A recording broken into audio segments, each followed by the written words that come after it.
نجران کے عیسائی مدینہ پہنچ چکے ہیں. یہ رسول سے مباہلہ کرنے کے لیے نہیں، پہلے مناظرہ کرنے کے لیے آئے. یہ چاہتے تھے کہ رسالت مآب انہیں بتائیں. یہ رسول کی بارگاہ میں آئے، دعوت اسلام کے لیے خط ان کے پاس گیا تھا. یہ پہنچے مدینہ اور مناظرہ کس بات پہ شروع ہوا؟ انہوں نے کہا کہ عیسیٰ ابن اللہ ہے. رسول نے فرمایا نہیں، عبداللہ ہے. یہ کہہ رہے ہیں عیسیٰ اللہ کا بیٹا ہے. نبی کہہ رہے نہیں، عیسیٰ اللہ کا رسول ہے، ایک نبی ہے، ایک عبد ہے پروردگار کا. بالکل رسول نے مناظرے میں ایک زاویہ استعمال کیا. یہی زاویہ مامون رشید کے دربار میں میرے 8ویں شہنشاہ نے بھی استعمال کیا تھا. رسالت مآب نے فرمایا تم عیسیٰ کے بارے میں کیا گمان رکھتے ہو؟ کہنے لگے اللہ کا بیٹا. رسالت مآب مسکرا کے فرماتے تو ہمیں عیسیٰ سے ایک شکایت ہے کہ وہ نماز نہیں پڑھتے تھے. پادریوں نے سر اٹھا کے کہا کہ ہمارا نبی پوری رات عبادت پروردگار کرتا تھا. رسالت امام مسکرا کے کہتے یہ کیسا بیٹا ہے جو باپ کی عبادت کرتا تھا. دلائل کے انبار لگ رہے ہیں جی، دلائل دیے جا رہے ہیں مطمئن کی. یہ ہے نبی کی سیرت. شیعہ سنی دونوں احباب تشریف فرما ہیں.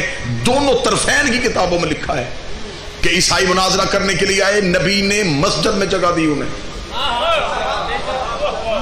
رسالت امام نے کہا کہ مسجد نبوی میں آؤ. مسجد نبوی میں آ گئے. جب عبادت کا وقت ہوا تو انہوں نے کہا کہ ہم کہیں اور جانا چاہتے ہیں، ہماری عبادت کا وقت ہے. فرمایا کہاں جانا چاہتے ہو؟ اسی مسجد میں پردہ لگاؤ، ادھر تم اللہ کی عبادت کرو، ادھر ہم کرتے. یہ ہے نبی کی سیرت. 3 دن مسلسل بحث ہوتی رہی، مسلسل شب و روز بحث ہوتی رہی، مسلسل نبی دلائل دیتے رہے. 30 دن حضرت جبریل نے آ کر رسول کے قدموں پہ ہاتھ رکھا. خدا کہہ رہا فمن حاجک فیہ من بعد ما جاءک من العلم، اگر یہ علم آنے کے بعد بھی نہیں مان رہے فقل تعالوا ندعو ابناءنا وابناءکم، پھر ان سے کہہ دے کہ اب بحث نہیں ہوگی، اب یہ بیٹے لائیں، ہم بیٹے لاتے ہیں، یہ نساء لائیں، ہم نساء لاتے ہیں، یہ نفس لائیں، ہم نفس لاتے ہیں. یہاں پہ قانون دان بھی تشریف فرما ہے. میں یہاں سوال ایک رکھنا چاہوں گا کہ وہ جو آ چکے تھے وہی تھے، وہ اپنے خاندانوں سمیت تو نہیں آئے تھے نا، وہ رسول سے مناظرہ کرنے کے لیے آئے تھے. رسالت امام یہ جملہ یاسر بھائی کیوں کہہ رہے ہیں کہ جاؤ پہلے گھروں سے بیٹے لے کے آؤ، پہلے گھروں سے جاؤ اور عورتیں لے کے آؤ؟ اس کا مطلب ہے کہ اس سے پہلے دیکھنا پڑے گا کہ یہ بیٹا، عورت، نفس، اس کی وجہ کیا بنی. کیا مناظرے میں کوئی ایسی بات ہوئی ہے جس میں اسی بات پہ اختتام کیا گیا ہے کہ پھر ان کو بلایا جائے؟ جو جب ہم نے کتابوں میں پڑھا کہ آخر ہوا کیا تھا. عیسائی 3 جہتوں کے قائل ہیں.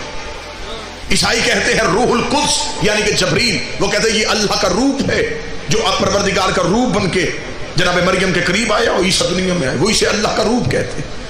وہ کہتے ہیں روح القدس یعنی کہ جبریل سے زیادہ صاحب اختیار کوئی نہیں، مریم سے افضل مستور کوئی نہیں، عیسیٰ سے بہتر مرد کوئی نہیں.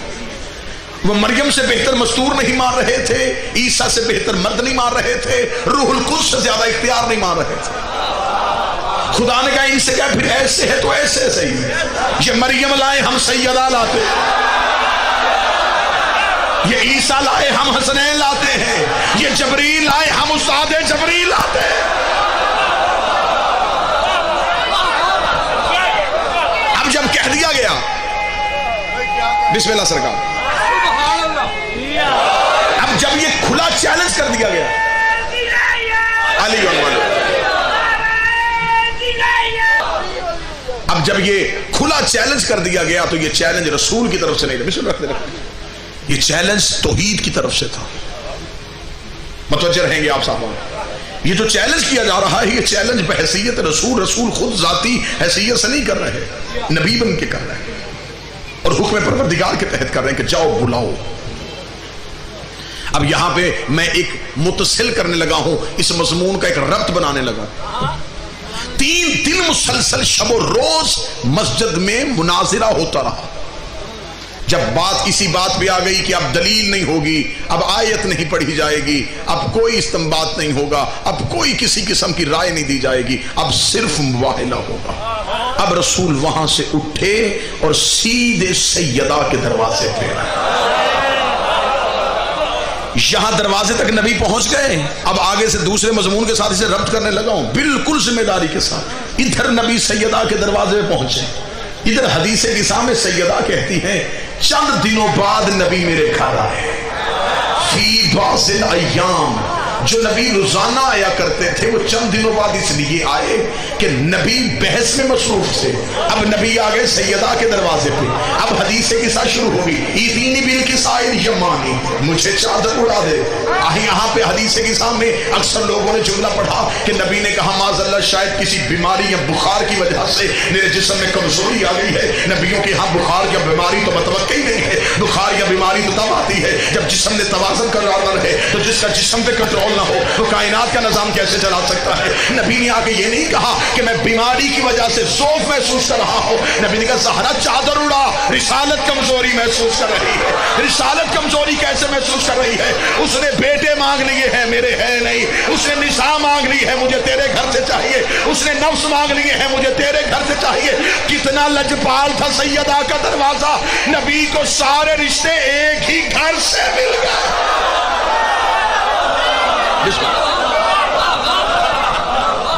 مجھے چادر اڑا دیجئے، مجھے چادر اڑا دیجئے۔ جو قاریان بیٹھے ہیں حدیث قصہ کے، جن کے گھروں میں شب جمعہ اس کی تلاوت ہوتی ہے، کیا کہا؟ مجھے چادر اڑا دیجئے۔ شطر شیخ پورا میں دینے لگا ہوں، کملی والا کہہ رہا ہے مجھے چادر دے، جس کے بدن پہ پہلے ہی دو چادریں موجود ہیں، ایک عبا کی صورت میں، ایک امامہ کی صورت میں، وہ کہہ رہا ہے مجھے چادر اوڑا۔ حدیث کسی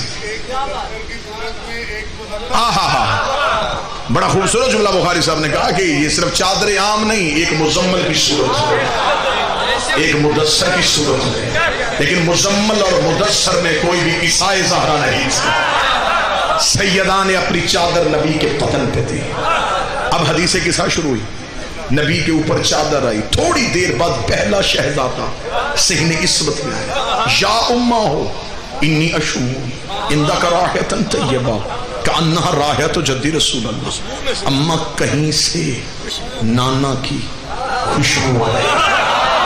حدیث قصہ، شہزادی نے اشارہ کیا، وہ چادر کے نیچے ہے رسول۔ حسن سیدھے رسول تک نہیں گئے، پہلے سیدہ کے پاس آئے۔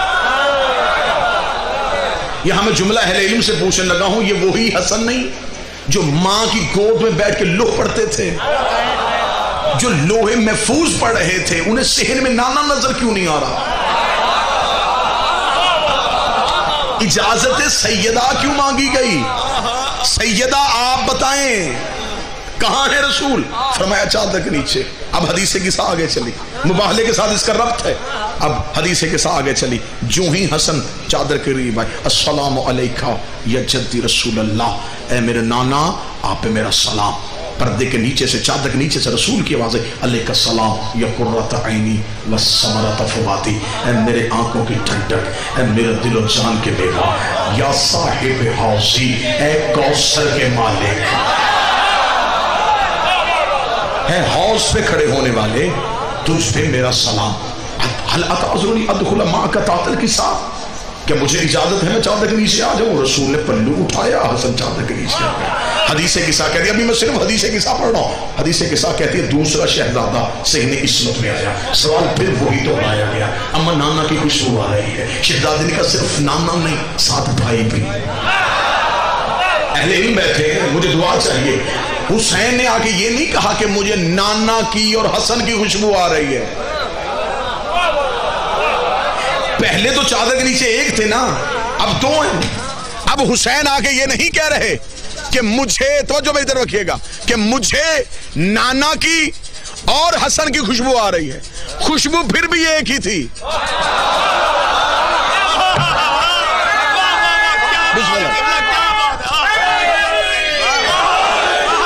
مجھ سے رہ گئے.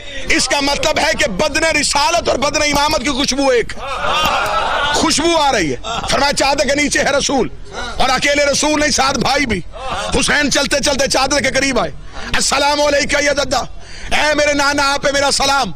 اب پہلے جب حسن آئے تو کیا کہا تھا؟ قرۃ عینی ثمرۃ فؤادی صاحب حوضی. اب حسین آئے, اب دیکھنا رسول کا جواب. علیک السلام یا قرۃ عینی و ثمرۃ فؤادی یا شافع امتی.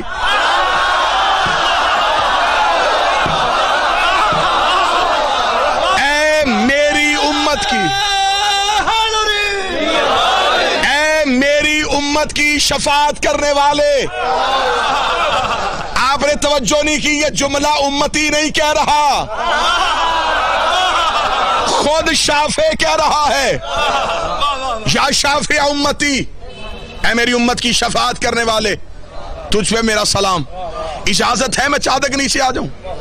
اجازت ملی چادر کے نیچے.